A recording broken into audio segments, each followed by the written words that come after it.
In this episode of The Russell Brown Show, I'm going to continue on with some thoughts about using the new Puppet Warp feature found in Photoshop CS5.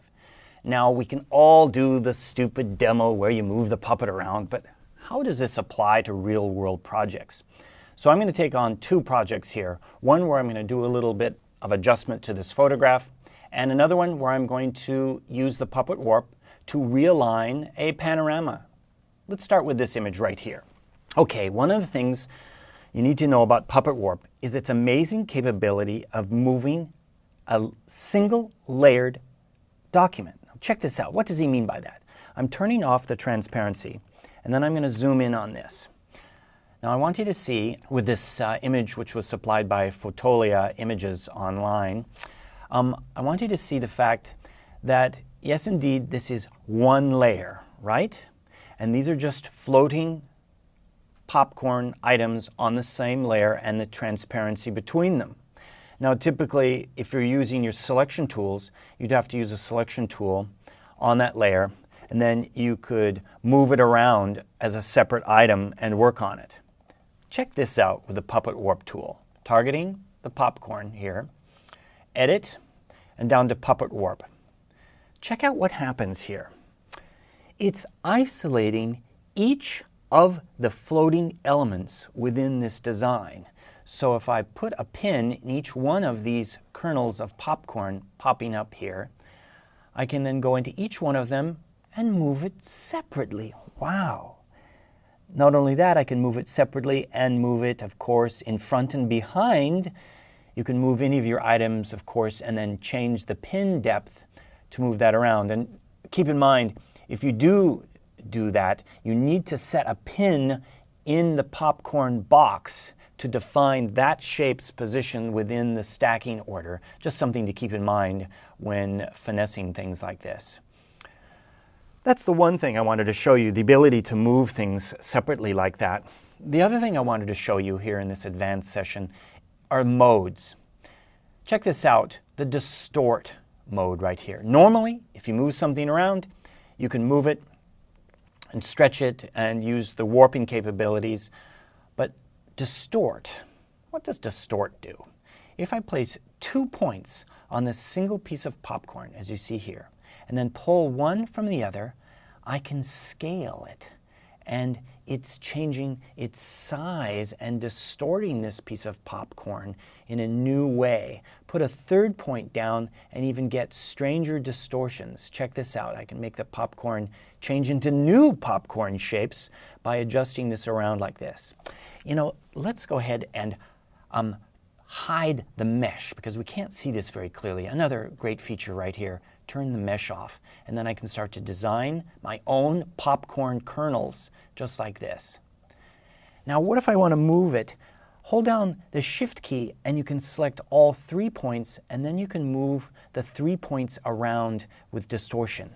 Notice though it has a memory of where it originated from, and the farther you move it away from that memory location, the larger and more puffy it becomes. Really, really interesting stuff going on here. Multiple point selection, the distort feature, and then finally, let's distort this over the box just like this, and then let's go ahead and change its stacking order by pushing this back. Now notice, let's go ahead and target one of these and then push it back just like that. I had 3 selected. I need to select one and select its depth 1 point at a time, and moving that back in this process. So you can see some really interesting control. Hit my Enter key and then it resolves my popcorn in that position. You can see it had a lower resolution preview, and now it has adjusted this to the higher resolution settings after I hit my Enter key. So some great tips and techniques when working with a single layer document with the Puppet Warp and adjusting and designing. Here's another one.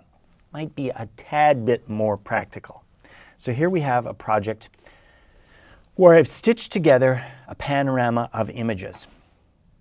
Now notice in the process of stitching this together, it's warping the image, and we've always had this problem where it's not warping it correctly in the transition here. And we want to go in and control this. Check this out. Again, it's on transparency, the edit menu, and down to puppet warp. So a large image. No puppets were used in this presentation, but we have the puppet warp feature. I want to go to the more points because I want more control.